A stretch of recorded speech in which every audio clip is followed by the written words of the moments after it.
Alors aujourd'hui, je vais répondre à cette double question en prière. Doit-on éprouver des émotions? Doit-on se sentir spirituel en quelque sorte? Alors je sais que c'est une question qui peut sembler un peu bizarre, mais je sais que beaucoup de gens ont plus ou moins cette pensée, et je dirais même cette forteresse, que pour que Dieu exauce leurs prières, ils doivent se sentir d'une manière spécifique. Ils doivent éprouver des émotions et se sentir en quelque sorte spirituels. Et c'est particulièrement vrai dans les courants évangéliques, ce que l'on appelle en Afrique les églises de réveil, où on fait la part belle aux émotions, aux ressentis, où on peut être assez exubérant même dans nos émotions. Et beaucoup de gens ont cette pensée que pour que Dieu réponde à leurs prières, ils vont devoir se sentir particulièrement spirituels, ils vont devoir être intenses, être parcourus par des émotions. Et la réponse est non, bien entendu. Et parmi les résultats les plus spectaculaires que j'ai obtenus dans ma vie, bien souvent, je n'éprouvais absolument rien. Et non seulement je ne me sentais pas spécialement spirituel, mais même je me sentais aride, sec spirituellement. Et pourtant, cela ne m'a pas empêché de remporter des résultats, mais vraiment spectaculaires en prière. Pourquoi? Parce que nos émotions n'entrent pas en ligne de compte. Je ne dis pas que c'est mal d'avoir des émotions, que parfois on ne se sent pas en quelque sorte spirituel. Je ne dis pas que c'est mal. Moi aussi, il m'est arrivé par exemple que mes émotions participent à la prière, de me sentir en quelque sorte spirituel et d'obtenir des résultats. Je dis juste que le résultat que tu obtiens en prière n'a rien à voir avec ton ressenti. Alors je me rappelle notamment il y a une vingtaine d'années, j'occupais un certain appartement et je voulais m'en débarrasser, je voulais quitter cet appartement le plus vite possible. Est-ce que je descends? Allez, je descends. Bref, où est-ce que j'en étais? Ah oui, donc, je voulais quitter cet appartement au plus vite. Et en France, tu as 2 mois de préavis ou quelque chose comme ça. Je ne sais plus exactement. Il faut que tu avertisses ton propriétaire 2 mois à l'avance. Sinon, c'est à toi de trouver un remplaçant, de trouver un locataire. Donc moi, j'ai passé une petite annonce dans le journal. Et finalement, à terme, personne ne m'a contacté, juste 2 personnes, mais ces personnes finalement n'étaient pas intéressées. Je me suis dit, mais comment ça se fait? Je devrais quand même avoir plus de demandes que ça. Et donc, ça n'a pas marché, et le Seigneur m'a parlé, il m'a dit, Olivier, si les choses ne marchent pas suffisamment dans ta vie, c'est parce que tu ne pries pas suffisamment. Tu t'appuies trop sur tes propres forces. Donc j'ai fait une prière vraiment toute simple, qui a dû durer 2-3 secondes, quelque chose comme ça, je ne sais plus. Et j'ai remis cette situation entre les mains du Seigneur, et en conséquence, donc j'ai passé une nouvelle annonce dans le journal, et en conséquence, j'ai reçu un déluge, une pluie de gens plus intéressés les uns que les autres pour louer cet appartement. Et le propriétaire d'ailleurs était estomaqué, mais il m'a dit, mais monsieur Moulin, mais vous devriez vous lancer la vente. Et jamais il avait vu ça de sa vie, quoi. Il me dit, mais vous passez une annonce et voilà toutes ces personnes qui sont intéressées. Et en fait, ça s'est joué même à celui qui se rendrait le plus vite possible chez le propriétaire pour déposer leur chèque de caution. Moi, j'ai vu des gens, ils sont tous partis et celui qui arriverait le plus vite, c'est celui qui aurait l'appartement. Et le propriétaire est estomaqué, mais plusieurs fois il me l'a dit, mais monsieur Moulin, qu'est-ce que vous avez fait? Il faut que vous vous lanciez dans la vente, quoi.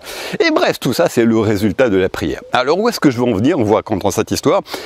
C'est que ce jour où j'ai fait cette prière, je me sentais sec spirituellement, j'avais pas l'impression que Dieu était là, je n'avais absolument aucune émotion, mais tout simplement j'ai exprimé un besoin, voilà. Et Dieu y a répondu. Pourquoi? Parce que tout simplement le résultat de nos prières ne dépend pas de combien spirituel nous nous sentons, de combien nous éprouvons des émotions, mais tout simplement à sa fidélité à honorer nos prières.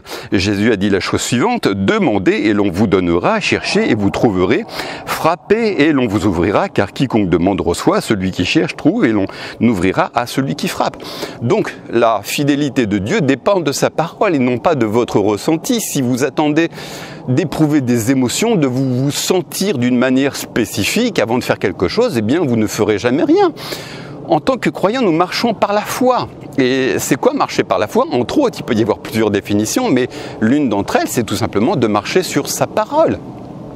Et si vous attendez d'éprouver des émotions, des sensations, des guilis, eh bien vous ne ferez rien. Nous marchons par la foi et non pas en fonction de nos émotions. Les émotions vont et viennent. Il y a des gens qui dépendent de leurs émotions et c'est leur problème. C'est pour ça qu'ils n'ont pas de stabilité dans leur marche chrétienne, dans leur marche tout court dans la vie, parce qu'ils marchent au gré de ce qu'ils ressentent. Tu n'as pas besoin d'éprouver des émotions pour que Dieu agisse dans ta vie. Juste, tu marches selon la parole et Dieu honore sa parole. Alors comme je te l'ai déjà dit, c'est pas mal d'éprouver des émotions. Tu peux éprouver des émotions, prier de manière où tu te sens spirituel en quelque sorte. Et Dieu répondra. Hein. Je me rappelle quand j'étais un jeune converti, c'était à peu près après 1 ou 2 ans de conversion. J'ai prié avec feu, Seigneur, utilise-moi dans l'évangélisation. Vraiment tout mon cœur, je participais, toutes mes émotions étaient dans cette prière. J'ai prié avec feu, j'étais sincère. Hein, et j'ai prié, Seigneur, utilise-moi dans l'évangélisation. Et quelques jours plus tard, quelques semaines plus tard, je ne sais plus exactement, eh bien le Seigneur a conduit les choses de manière vraiment miraculeuse, si j'ose dire. Et notamment, j'étais au lycée, dans la cafétéria du lycée. Là, il y avait une fille, 2 filles qui discutaient entre elles. Je me rappelle, l'une d'entre elles, elle s'appelait Catherine. Elle était originaire de La Réunion. Et cette fille, Catherine, eh bien, racontait toutes les expériences paranormales qu'elle faisait. Vous savez que à La Réunion, enfin, je ne sais pas si vous le savez, mais en tout cas, à La Réunion, il y a beaucoup de gens qui vivent dans le domaine du paranormal. Il y a énormément de manifestations paranormales dans cette île. Je sais qu'il y a des Réunionnais qui m'écoutent. Vous savez de quoi je parle, mais il y a beaucoup de paranormal là-haut, de manifestations diaboliques en fait. Hein, et elle racontait à son amie comment elle voyait des zombies passer régulièrement chez elle, des boas géants qui faisaient 20 mètres de long. Enfin bref, c'était son quotidien quoi. Et j'avais un fort désir de lui parler du Seigneur et de la détourner de toutes ces choses. Et j'étais quelqu'un de timide, mais bref, les choses se sont faites. Je me suis levé, je lui ai donné rendez-vous à cette fille. Bref, c'est une longue histoire, je ne vais pas rentrer en détail, mais 6 mois plus tard, cette fille a une révélation du Seigneur Jésus, elle s'est entretenue avec elle, ça dure à peu près 15 minutes, bref, elle a eu elle a expérimenté énormément de choses avec le Seigneur, mais tout ça pour dire que le Seigneur, à partir de là, m'a beaucoup utilisé dans le domaine de l'évangélisation, dans d'autres domaines. Pourquoi ? Eh bien parce que j'ai prié. Et quelle était ma prière ? Eh bien j'étais vraiment débordant d'émotions, j'étais à fond dans ma prière. Donc Dieu exauce aussi ce type de prière. Le succès de tes prières, si tu as des émotions, si tu te sens particulièrement spirituel ce jour-là, eh bien tant mieux, Dieu va t'utiliser, Dieu va répondre à tes prières. Si tu ne te sens pas spécialement spirituel, si tu n'es pas parcouru par des sensations, eh bien Dieu répondra aussi à tes prières. Hein. Alors par contre, je crois qu'il y a un secret, il y a quelque chose qui est très important néanmoins, c'est lorsque tu pries, c'est de te sentir concerné. Tu vois, les prières évasives, on prie, mais on n'a pas spécialement envie que Dieu nous réponde. Non, il faut être vraiment attaché à ta prière. Quand tu pries, il faut vraiment que tu sois le nez dedans, que tu désires sincèrement et volontairement que le Seigneur réponde à ta prière. Hein. Ça m'est encore arrivé il y a quelques semaines, j'ai eu un problème mécanique. Et je sortais d'ailleurs du concessionnaire, enfin du réparateur, j'avais eu pour 1 800 € de réparation de mon véhicule. Et quelques temps plus tard, voilà qu'en conduisant, mon volant ne bouge plus, quoi. J'ai eu des problèmes avec mon volant. Et j'ai prié, j'ai dit, mais Seigneur, je ne veux absolument plus, je ne veux pas avoir de problème de mécanique, c'est assez cher. Puis bref, je crois en la puissance de la prière. Écoute Seigneur, si je prie, c'est pas pour que tu m'exauces pas, je crois vraiment que tu peux faire quelque chose. Et j'étais vraiment concerné par ce besoin, je désirais sincèrement, très sincèrement que le Seigneur réponde à cette prière. Donc j'ai prié, je sais plus ce que j'ai dit exactement, j'ai dû prier 1, 2, 3 minutes, et puis finalement, depuis, eh bien, je n'ai plus eu aucun problème mécanique. Donc voilà vraiment une clé, quelque chose que j'ai appris, c'est qu'il faut être entier à sa prière, il faut avoir un désir sincère de prier. Et c'est notamment ce que je pense que ce dont l'apôtre Jacques dit lorsqu'il parle de la prière fervente du juste qui a une grande efficacité. Vous savez, la prière fervente du juste, c'est pas forcément que tu t'isoles pendant 3 jours à taper des poings, à crier Dieu, ça peut être ça aussi, hein, si tu veux le faire, si tu te sens devoir faire les choses ainsi, pourquoi pas. Mais la prière fervente, c'est lorsque l'on se sent vraiment concerné par un sujet de prière. C'est vraiment ce type de prière que tu vois, souvent on propose des sujets, puis on se sent à moitié concerné parce qu'en fin de compte ça ne nous concerne pas. On nous a demandé de prier pour le genou de la sœur Églantine qui vit à l'autre bout de la ville. On prie pour avoir bonne conscience, mais on ne se sent pas vraiment concerné. Non, le genre de prière que le Seigneur exauce, c'est qu'on est vraiment dans la prière, qu'on désire sincèrement voir le Seigneur intervenir dans ce sujet. Alors aussi une autre forteresse qui peut empêcher les gens de prier, eh bien c'est qu'ils pensent qu'ils doivent parler dans un français très châtié. Des fois, on se sent obligé de parler d'une manière religieuse. « Oh, éternel, toi qui as crié le ciel et la terre. » Non, oui, tu peux t'exprimer en français tout à fait normal.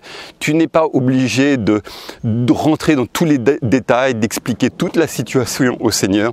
De toute manière, le Seigneur comprend, discerne les intentions du cœur. Je me rappelle aussi d'ailleurs quand j'étais jeune converti, je me suis vraiment converti à l'âge de 20 ans, mais je pense que c'est à l'âge de 12 ans où je suis né de nouveau. J'étais dans une église catholique, je ne suis pas catholique, mais dans cette église, j'ai une espèce de lueur je ne sais pas, j'ai éprouvé le besoin de recevoir Christ dans ma vie. Je ne sais plus comment j'ai dit les choses, ce n'est même pas une prière à voix haute que j'ai faite, ça a duré quelques secondes seulement. Et je ne sais plus comment j'ai dit les choses. Mais voilà, je me suis tourné vers le Seigneur Jésus. Sur l'instant, il ne s'est absolument rien passé.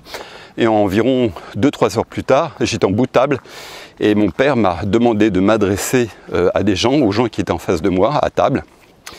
Et à cet instant, dès l'instant où je me suis levé, excusez-moi, je suis un petit peu fatigué, je viens de monter cette côte, et en plus il fait une chaleur de plomb.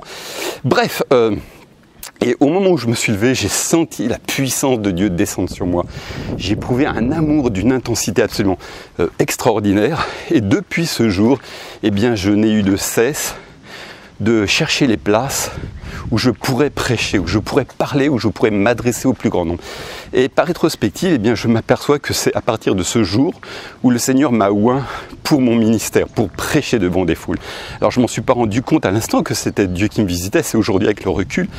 Je me rappelle de cette expérience, cet amour intense que j'ai reçu et dont j'ai été l'objet pendant à peu près 5 heures.